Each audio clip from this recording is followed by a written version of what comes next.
nuclear attack on the United States could result in a great amount of damage. Many of our cities and military targets could be heavily damaged. However, even in an extensive attack, the total area affected by the blast and thermal effects would be fairly small in relation to the total area of the country. This would not be the case with radioactive fallout.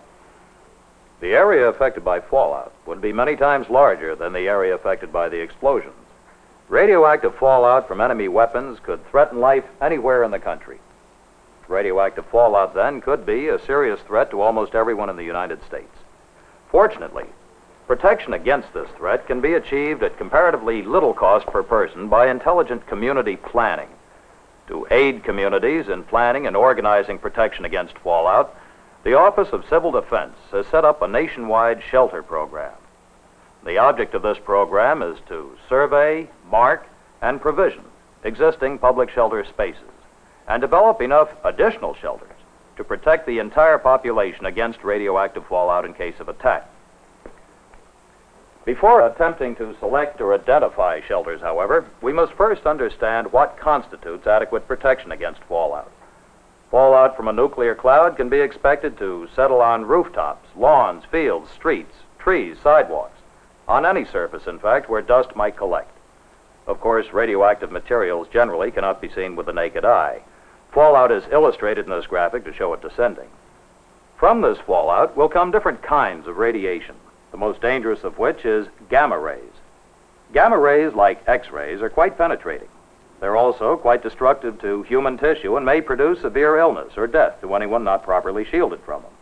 And the danger increases in direct proportion to the length and amount of exposure, or in other words, the dosage. Since fallout may remain dangerous for a period of days or even weeks, a shelter must be able to provide enough protection so that its occupants will not accumulate a dangerous dose of radiation during their stay in the shelter. This ability to shield its occupants from radiation is known as a shelter's protection factor.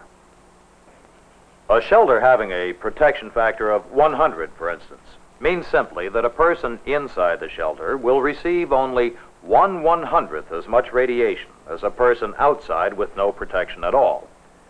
If this man outside receives a dose of 800 Roentgens in a given period of time, the man inside will receive only 8 Roentgens during the same period. In other words, the man outside would probably receive a fatal dose of radiation if received in a short time, while the man inside the shelter would be unharmed. Why? Because of the type and amount of material which lies between this man and the source of radiation. Generally speaking, any substance will offer some form of protection against radiation. But the heavier the substance, the greater the mass, the better the protection. The shielding quality of any material is directly related to its weight per cubic foot. That's why heavy, dense materials such as concrete or masonry provide much better protection than lightweight materials of the same thickness, such as wood or plaster. Even steel or glass have high shielding ability, but they're ordinarily used in such thin sheets that they provide very little actual protection. Earth or sand also provide good protection if the protective layer is thick enough. In short, the best shelter will be found where there is a large mass of heavy material between the occupants and the source of radiation. There are 2 principal types of fallout shelters: the family or home shelter and public shelter. In many rural areas, the family-type shelter is the only practical one, since it's the only one which would be easily accessible to the people who need protection. Also, in many rural areas, public shelter facilities are very limited. In some cases, existing structures are readily available, such as the tornado shelters, so often found on the farms of Kansas, Nebraska, and Oklahoma. Of course, protection against radiation must be provided for the doorways. In other cases, suitable shelters would have to be built, either in basements, if available, or in convenient locations nearby. However, public shelters have several advantages over family shelters. For this reason, the National Shelter Program is placing emphasis on identifying, modifying, or constructing public shelters. To locate and mark all suitable public shelter space, a nationwide survey has been conducted by specially trained architects and engineers. In towns and cities all over the country, these men have examined all types and kinds of buildings to determine exactly what space is available in existing structures. To be acceptable under the National Shelter Program, shelter space must meet the minimum protection factor required by the federal government. Such space is most likely to be found in the basements of banks, churches, stores, public buildings, or in the inner core of large, substantial buildings such as hospitals, apartment houses, older-type school buildings, or large office buildings. In many of these buildings, a surprising amount of space may prove to be suitable. In this building, for instance, not only the basement would provide excellent shelter, but also many of the upper floors. The two top floors, however, could be hazardous because of their proximity to the fallout which would settle on the roof. And the ground floor might not be usable because of the fallout collecting on the ground. Still, this building would have more than enough space to shelter all of the people normally living or working here. Suitable space can also be found in the outlying areas of cities, such as shopping centers, especially where there are basement selling or storage areas, in certain types of factory buildings, in firehouses, and buildings are not the only places to look. Suitable shelters can also be found in mines, especially drift mines, where the shaft is driven into the side of a hill, or in caves, or in highway or railroad tunnels, or in subways.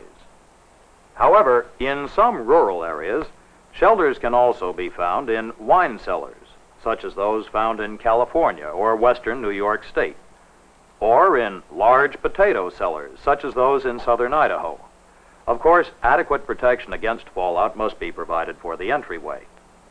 We must remember that shelters are not strange or unique structures with mysterious protective qualities. Rather, they are regular, everyday structures which are all around us. What we must be able to do is recognize their ability to protect us. Size must also be considered. Is the space large enough to house the minimum number of people required by the government? Or is it too small to be approved as a public shelter? Then there is the matter of location. Is the space located in an area where shelter space is needed? Or is it too far from the people who will be expected to use it? And there are health factors. While the object of the shelter program must be survival rather than comfort, there are certain essential minimum health standards. Does the space have the ability to maintain bearable temperature and humidity conditions when filled to capacity? Is the air supply sufficient for the number of occupants? Even when inactive, people require fresh air. All of these factors, protection, size, location, health factors, must be considered when selecting space for shelter under the government survey. If suitable, the space is eligible for marking with the approved Civil Defense Shelter sign and for provisioning with the supplies furnished by the federal government. These include water and food supplies, medical kits, sanitation kits, and shelter radiation kits. However, the shelter space which will be identified through this nationwide survey will not be enough to accommodate all of the American people. Other space will have to be improved or constructed. One way that space can be made usable is by fairly simple modifications of existing buildings.